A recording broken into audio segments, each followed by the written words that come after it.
Hi, I'm Marie Hopkinson. I'm a Chinese medicine practitioner. I'm an acupuncturist and a herbalist. And today I want to introduce a new series on this channel, and this is for students of Chinese medicine. So you're probably going to be a first year or second year student, and you can be older if you want. What I'm going to do firstly, this is the intro to the series, so I'm going to talk about what we are going to talk about, give you a little bit of background about myself so you know I'm not just some nonce off the internet, that I do know what I'm talking about, and then I'll outline what we're going to talk about. And yeah, welcome. So this has started as a response to a question that I had on the channel recently. Someone asked, Marie, can you make a video about Zang-Fu? Or do you have any videos about Zang-Fu? And I had some very, very basic explanations of like yin and yang, and I started a little series a while back about what is Chinese medicine. So those videos sort of talk about, well, what's moxibustion, what's acupuncture, what's cupping, what are all these things? And so this will kind of fit more in terms of the theory of Chinese medicine. Now, if you haven't already, don't forget to subscribe to the channel, because I love subscribers. I love viewers as well, but I love subscribers. So please, if you haven't subscribed already, make sure you click that subscribe button and click that notification bell. That way you'll never miss a video from me. And you'll never miss when I start publishing out this new series. So I'll give you a little bit of background about myself.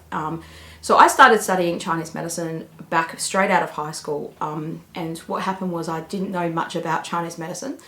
I kind of came across it pretty whimsically, actually. Like, you know, I actually look back on this day and this look back on this day.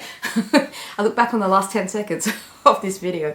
I look back, like, to this day, I look back at that time and I think, wow, how did you choose that career? I have no idea. I really don't know. So it was kind of like, yeah, predestined or purposed, or I don't know, something like that. It was meant to be. And I've really loved Chinese medicine. And one of the reasons I really love it is I think because it's really challenging, especially for a Westerner, someone who doesn't have any, like, I'd never had any major experiences with Asian cultures or stuff like that. Like, nothing that was sort of, I don't know, like I'd never been sick myself as a kid, needed to, and used Chinese medicine, whoa, got healed or something like that. You know, I'd seen kind of more disillusionment with Western medicine, and I certainly was really, really interested in medicine as a kid. Like, you know, you loved to play doctor and wanted to do all that sort of stuff. But I was never like that skilled in maths, and so that kind of ruled that out. In high school, I just thought, I'm never going to do medicine, so forget about that. And then I stumbled across the course of Chinese medicine, and that's literally did stumble across it. I was looking for what else am I going to do. I enrolled in the course. Long story short, I think I've got another video on this story somewhere, but I basically found myself in Chinese medicine school in Perth, Western Australia, a little school that had just started. The year that I went there was the first year they were doing Chinese medicine. They'd kind of run for maybe 10 years or more before that doing naturopathy, and then this year they were kind of starting the Chinese medicine cohort. And so I remember sitting in that class in the Foundations of Chinese Medicine, which is kind of what we're going to start with in this series, talking about like yin yang and the 5 elements and what are the Zang-Fu. And I remember listening to my teacher and thinking, wow, like I just still remember that moment thinking, wow, this is exactly what I want to do. Shit, I'm really lucky that I found this course, because I looked around in the room and it was filled with mature age students. And I remember thinking, wow, I was a bit sort of, you know, you always want to people feel acceptance, especially when you're younger. You're looking for others like me. There was no one like me. Everyone else was older than me. I was 17 in my first year of school. I hadn't turned 18 yet.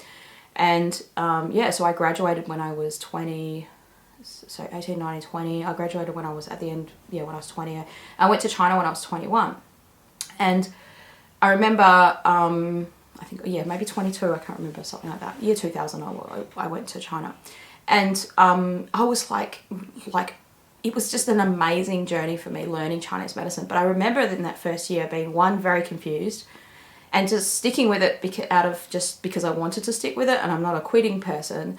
But I also remember just being so confused and turning to, like, I remember going to weird little bookshops and looking for the basics of Chinese medicine and understanding like Chinese medicine. There was no YouTube to speak of back then. It was just, YouTube was just starting. The internet was very slow. People weren't uploading videos because it was really hard to, you know, like I was one of 4 kids, the oldest, and we would scramble home after school to kind of get on the internet and use the little dial-up thing and get on and boot my mum off the phone, you know. So it was a different world back then, and so you just didn't have the access to these kinds of videos and stuff like that. And so I remember I had 2 or 3 teachers that were like amazing in terms of being able to explain stuff, and you were just like, wow, this is great. And I had a couple of teachers where they probably knew a lot of stuff, but they didn't know how to explain it very well. And it was very like, you were sitting there just, it was arduous, it was hard to understand. I never had experienced what I call Chinglish.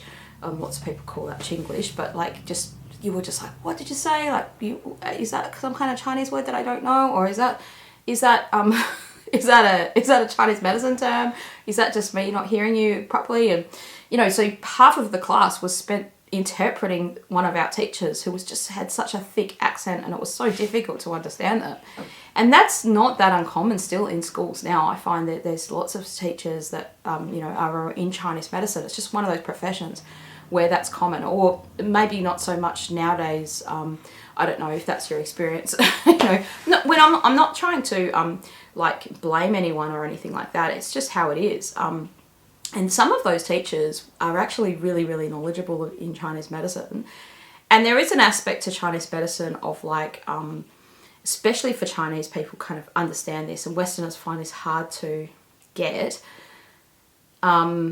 that you kind of like sit there at the bottom of the table and beg for the crumbs, and, you know, every so often you're throwing a bone and you're like, whoa, this is gold, this is great, and I'm so glad that I waited here all year to get this little golden nugget of information. And the Chinese just teach like that, and also like that's how they train when you're in China, especially if you did like a lineage system where you kind of sit with your teacher and wait for them to give you something. Like when I was doing my internship in the hospital, it was a bit like that. You could see there was lots of students there waiting for the teacher, the practitioner or the doctor who was their teacher as well, to throw them a bone. Like they'd get out this little book that they had these formulas written in, and this doctor that I studied with in China hardly ever got this book out. And so when she did, like all these students would sort of swarm around her, sort of see, and she'd peel this book open real tiny or hide it sort of under the desk, and so you couldn't really see what was written in it.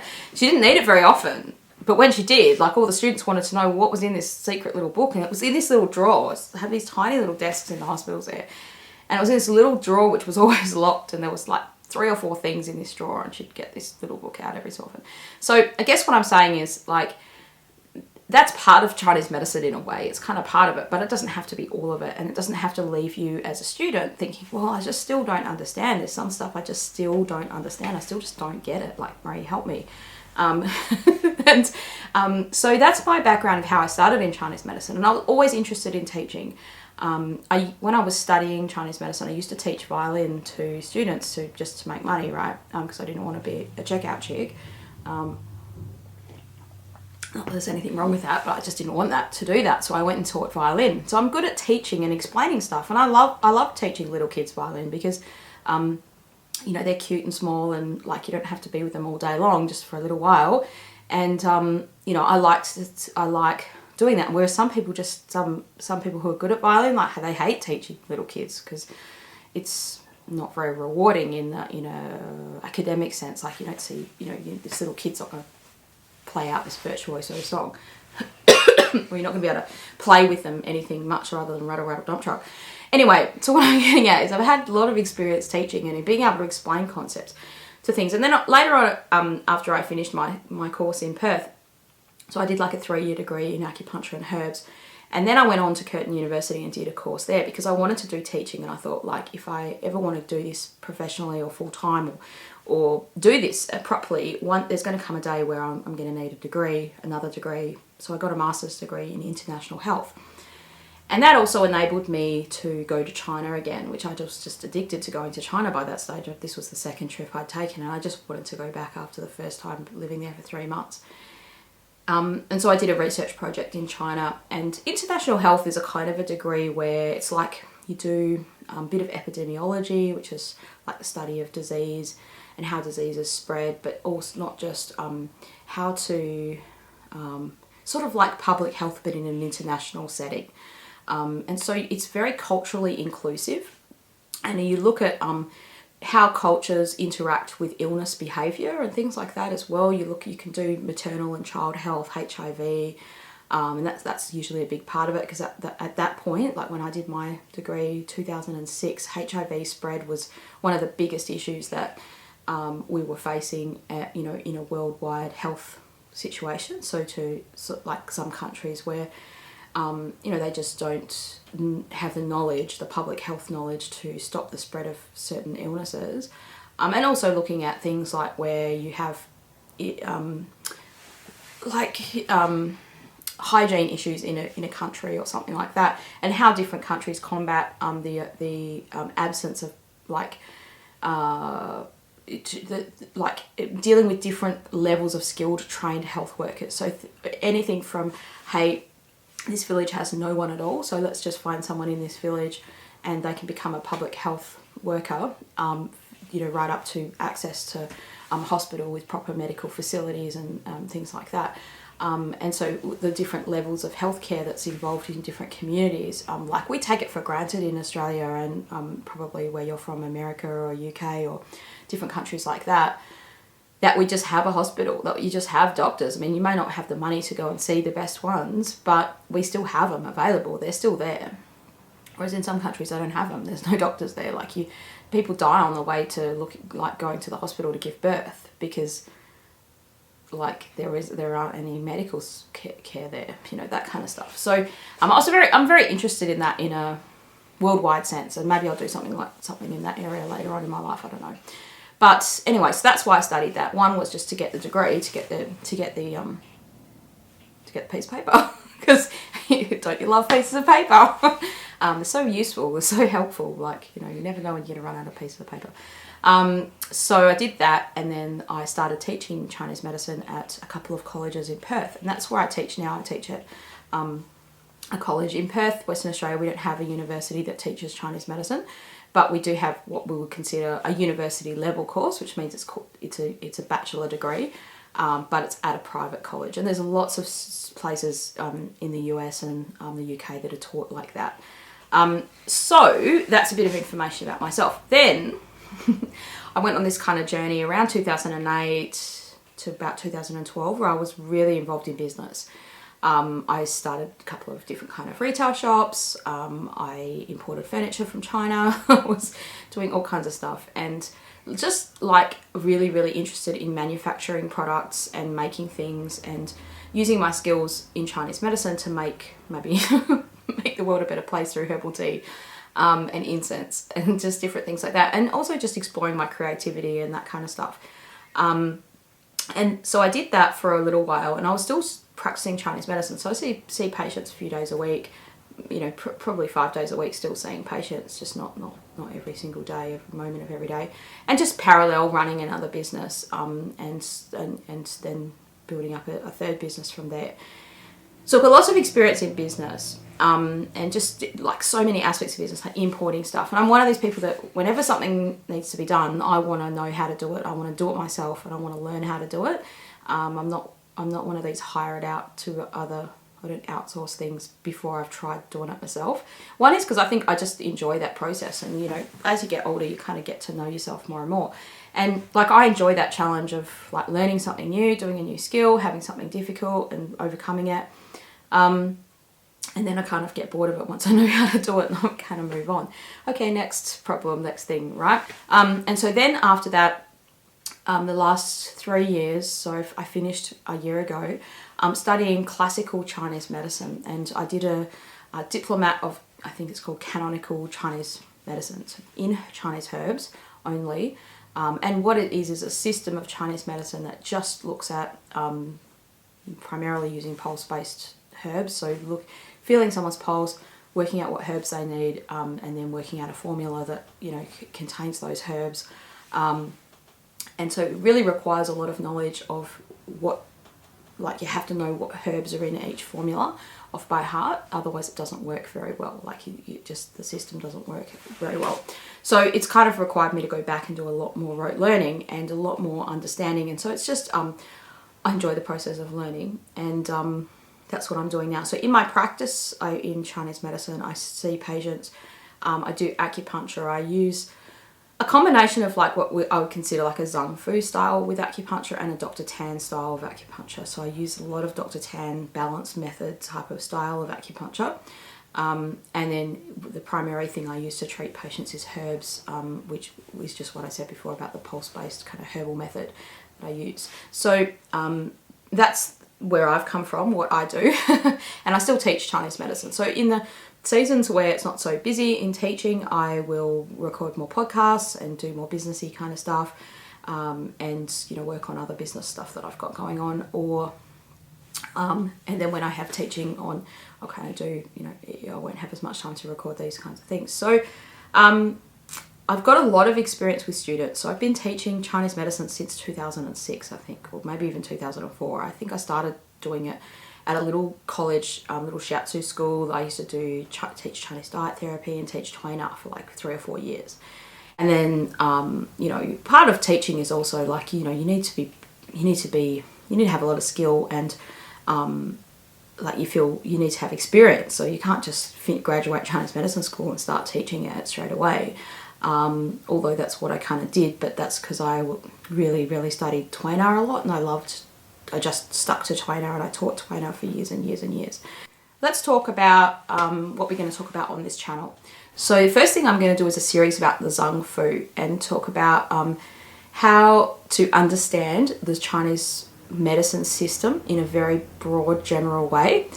We're going to do a series on the Zang-Fu, so I'll go through every single organ and we'll talk about that, and then we'll talk about the interrelationships between yin yang and the 5 elements. We'll talk about the mental emotional functions of the organs through the 5 element system, and hopefully that'll give you a good understanding. It's pretty much what you would be taught in like when you do a foundations of Chinese medicine. So I'm not going to be following a curriculum or anything like that. I'm just going to be talking off the top of my head, but I've taught these classes before at various different colleges.